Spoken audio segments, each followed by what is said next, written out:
बेलापुर गांव में ठुमकीमल नामक एक ठग रहता था। अपनी ठगी से ठुमकीमल ने बहुत सारा धन जमा कर लिया था। वह अव्वल दर्जे का कंजूस था। एक बार उसके ससुराल से पत्र आया। पत्र के मुताबिक उसे ससुराल पहुंचना जरूरी था। पत्र पढ़कर वह सोचने लगा कि ससुराल का सफ़र काफ़ी लंबा है, अच्छा खासा किराया लग जाएगा, और अगर घोड़ा किराए पर लिया तो घोड़े को तगड़ी खुराक भी देनी होगी, तब तो और ज़्यादा खर्चा होगा। ठुमकीमल ने सोचा कि क्यों ना ससुराल पैदल ही चला जाए, तो काफ़ी बचत हो सकती है।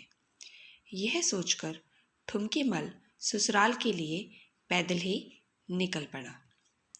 रास्ते में उसे ध्यान आया कि ससुराल में खाली हाथ जाना ठीक नहीं है, कुछ मिठाई तो ले जानी ही पड़ेगी।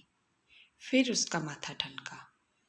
उसने सोचा, मिठाई मुफ्त तो मिलेगी नहीं, इसके लिए भी पैसे खर्च करने होंगे।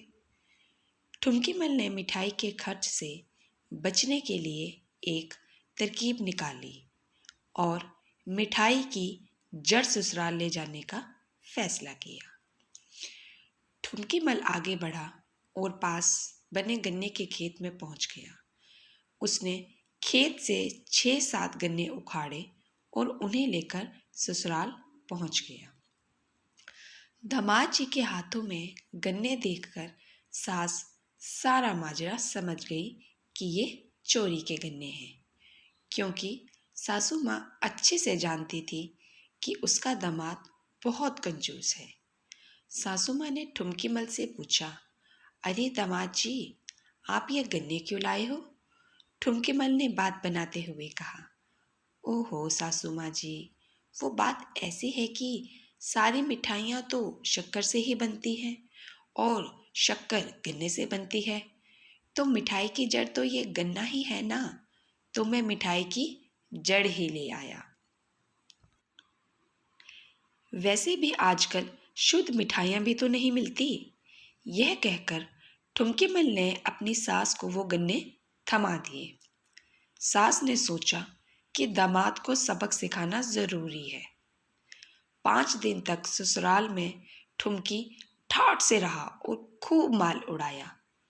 जब वह विदा होने लगा तो सास ने कहा, दामाद जी, आप मेरे बुलाने पर यहाँ आए, उसके लिए बहुत बहुत धन्यवाद। मैं आपका सम्मान करते हुए आपको कुछ उपहार देना चाहती हूँ।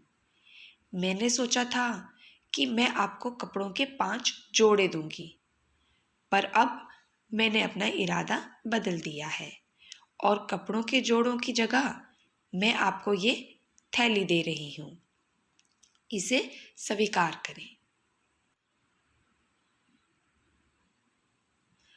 ठुमकीमल ने वह थैली खोली तो उसकी आंखें फटी की फटी रह गई, क्योंकि थैली में बिनौले के बीज थे। वह कुछ बोलता इससे पहले ही ठुमकीमल की सास चहक उठी और बोली, दामाद जी, ये बिनौले कपास की जड़ है। बिनौले से कपास उगती है, कपास से सूत बनता है और सूत से कपड़े। ठुमकीमल समझ चुका था कि उसकी सास ने नहले पे दहला दे मारा है।